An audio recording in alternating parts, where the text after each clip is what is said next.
Ini jadi gini Mas, saya tuh jauh-jauh dari Magelang ke sini ya. Ya, yang penting istri sama keluarga tuh nggak tahu kalau saya melakukan ritual seperti ini gitu Mas. Oh ya, maksudnya gini ya, kalau nggak sepengetahuan keluarga lah, istilahnya kan nanti takutnya keluarganya gini-gini nggak cocok gitu. Itu bisa saja dilakukan sendiri, jadi nggak usah pakai pasangan, itu bisa Mas. Oh, Ibaratnya bujang atau janda itu juga bisa itu. kemungkinan di sini banyak yang terkabul ya Mas, mungkin ya ritual kayak seperti saya kayak gini Mas. Kelancaran rezeki itu ya, Oh ya ya. itu bisa rata-rata gimana ya, kalau dikatakan nggak terkabul, rata-rata yang pengunjung di sini masih banyak banget. Jadi ngapain kalau ke sini nggak terkabul kan masih ke sini lagi, itu kan bukti. Apakah di sini harus pakai tumbal atau gimana Mas ya enaknya tuh? Saya nggak tahu Jan. Oh ya, rata-rata yang dipertanyakan rata-rata si itunya masalah tumbal. Itu gini Mas, untuk kandang kubrah kan tiap tahunnya harus bangun rumah, renovasi rumah dan segala macamnya. Jadi kalau itu ibaratnya perjanjian gaibnya itu enggak istilahnya dilaksanakan, mungkin nggak ada tumbal, tapi kalau nggak dilaksanakan itu kan sudah melanggar perjanjian gaibnya. Gitu Mas Ares.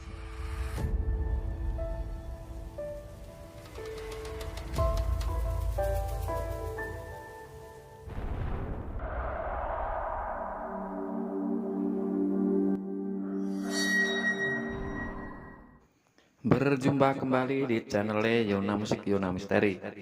Saat ini saya berada di makam Tembung Boyo, terletak di Desa Purwantoro, Kecamatan Purwantoro, Kabupaten Wonogiri, Jawa Tengah, yang terkenal dengan pesugihan kandang kubrah. Itu tadi obrolan dengan salah satu pelaku ritual. Rata-rata yang dipertanyakan itu ya masalah tumbal dan apakah banyak yang terkabul. Dan di sini kami akan membahas ya masalah kandang kubrah dan makam Tembung Boyo. Makam Tembung Boyo itu karena dulunya di sini merupakan petilasan Pangeran Purboyo. Jadi mungkin diambil dari kata Purboyo, Boyo itu gitu. Dikatakan kandang kubrah karena itu di sekeliling tempat ritual itu dulunya kayak ada itu ya kandang ya istilahnya kandang. Tapi sekarang sudah istilahnya sudah lapuk hancur begitu sobat misteri. Dan pertanyaan-pertanyaan yang sering muncul itu sebenarnya masih ada lagi, istilahnya ritual-ritual atau orang yang penasaran dengan ritual kandang kubrah.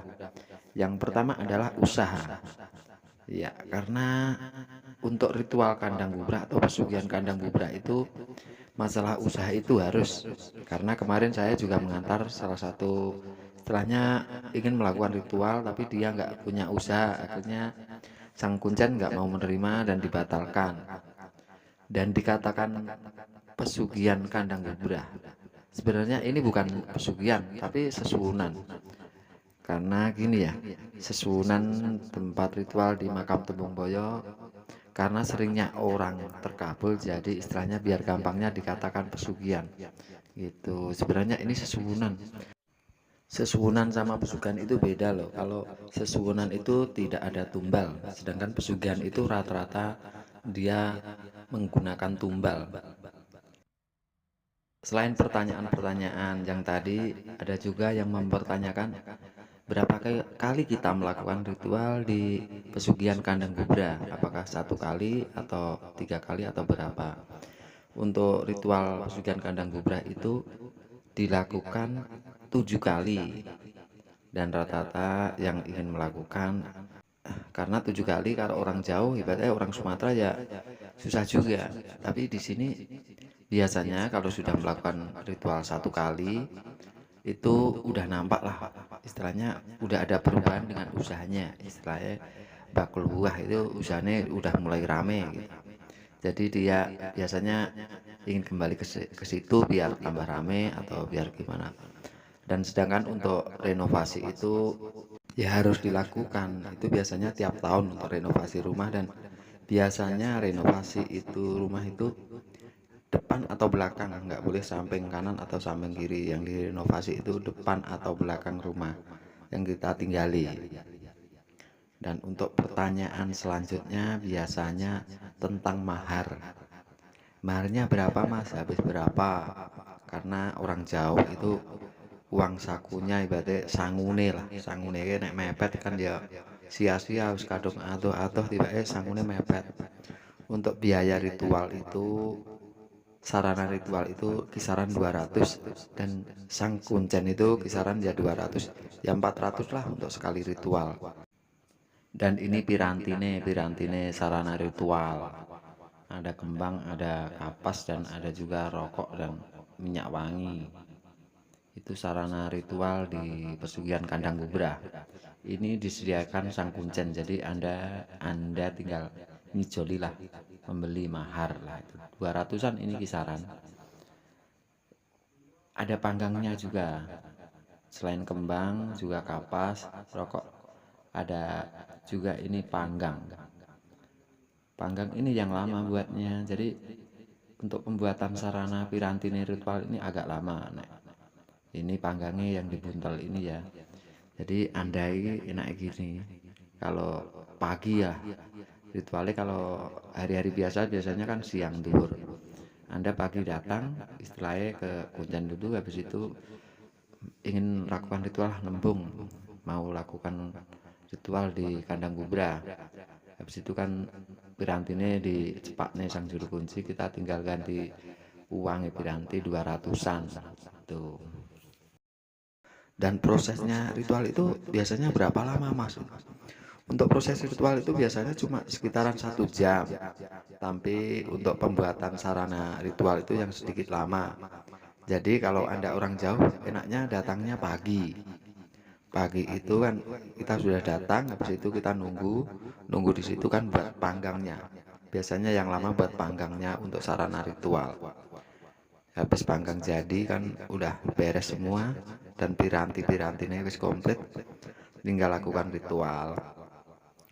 Dan pertanyaan yang lain itu gini, biasanya kalau kita ritual itu biasanya apa kita sendiri ya, Mas? Apa kita istilahnya berdoa sendiri di tempat ritual pesugihan Kandang Gubrah? Enggak, nanti sang juru kunci yang istilahnya melakukan doa dulu, istilahnya nembung karo sing bau reksa kono lah gitu.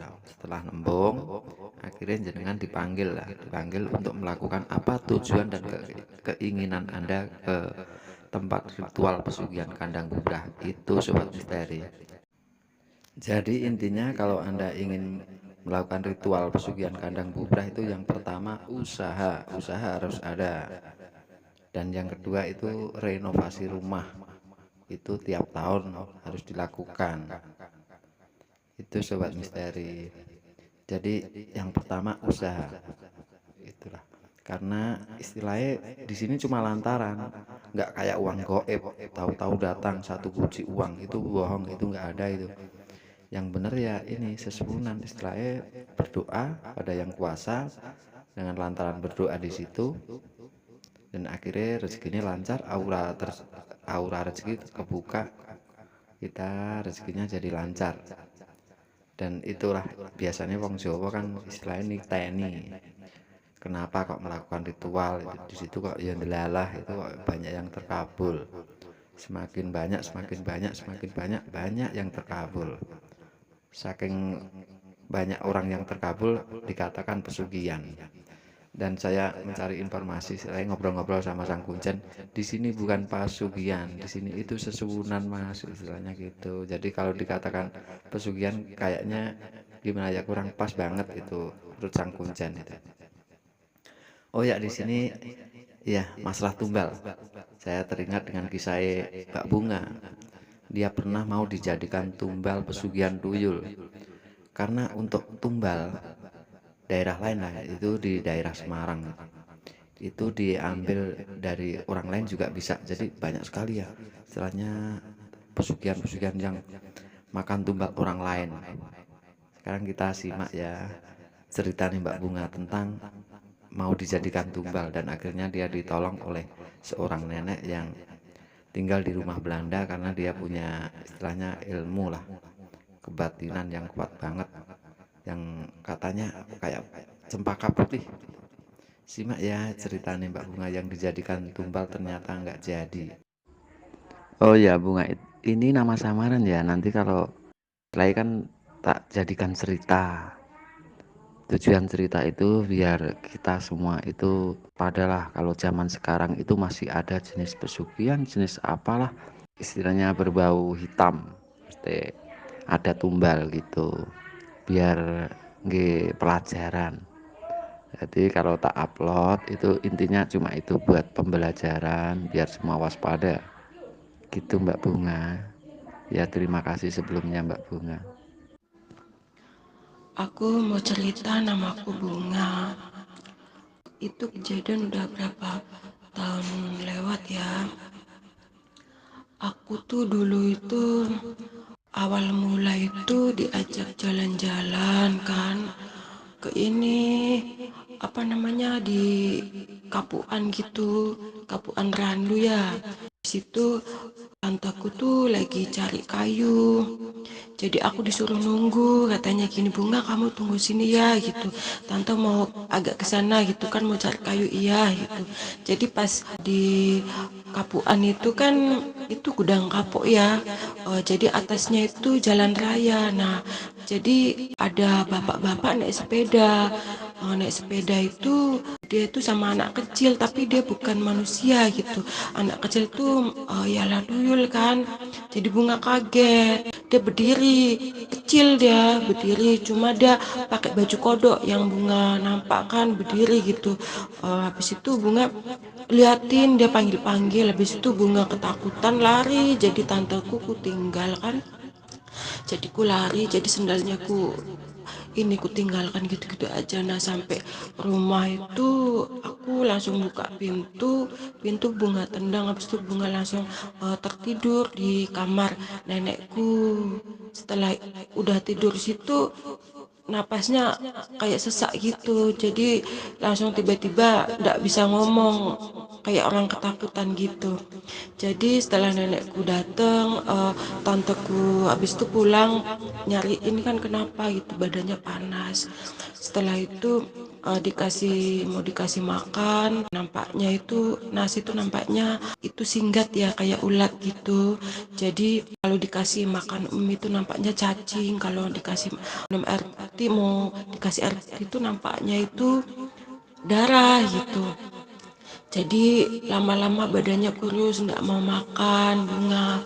Nah habis itu tetangga sebelah itu kan rumah Belanda. Jadi yang nempatin namanya panggilannya Mbak Putri, masih keturunan darah biru asli Semarang kan. Jadi dia ngeliatin Bunga, habis itu jarak berapa hari mungkin ya kalau nggak salah. Jadi Mbak Putri bilang anak ini lupain gitu, anggap aja anak ini udah ndak ada. Jadi kata mbakku, loh maksudnya gimana nih Mbak Putri, anak ini aku ambil sebagai anak aku gitu, keluargaku ini bukan keluargamu lagi gitu. Mungkin itu buat syarat atau gimana kita nggak tahu. Akhirnya dipindahkan aku dari pakaian aku segala macam, satu helai pun udah nggak ada di tempat mbak aku kan. Jadi aku tinggal di tempat rumah Belanda itu. Jadi dikasih makan, ini apa nampaknya ya tetap nasi, air putih ya air putih, kasih mie ya mie instan gitu ya nampaknya mie. Kenapa di rumah mbak saya itu nampaknya kayak cacing, kayak ulat gitu ya, nasi kayak air putih itu kayak darah gitu. Setelah itu aku jatuh sakit sekitar mau 1 tahun kalau tidak salah, sampai kurus banget aku ya. Jadi dirawat sama Mbak Putri, aku lama-lama sembuh, mau makan, mau ketawa gitu. Pagi-pagi itu aku disuruh buang air besar gitu ya, di belakang rumah mbak saya gitu. Dikasih apa ya, dikasih itu apa namanya, daun pisang itu dipotong ya. Habis itu ternyata tuh bukan berak berak apa bukan berak apa tuh namanya, bukan berak, maaf, tai gitu bukan, tapi itu berak macam darah tapi hidup gitu. Katanya ini penyakitnya gitu, karena anak ini mau buat tumbal nggak sempet terjadi gitu ya, karena tertolong sama Mbak Putri gitu.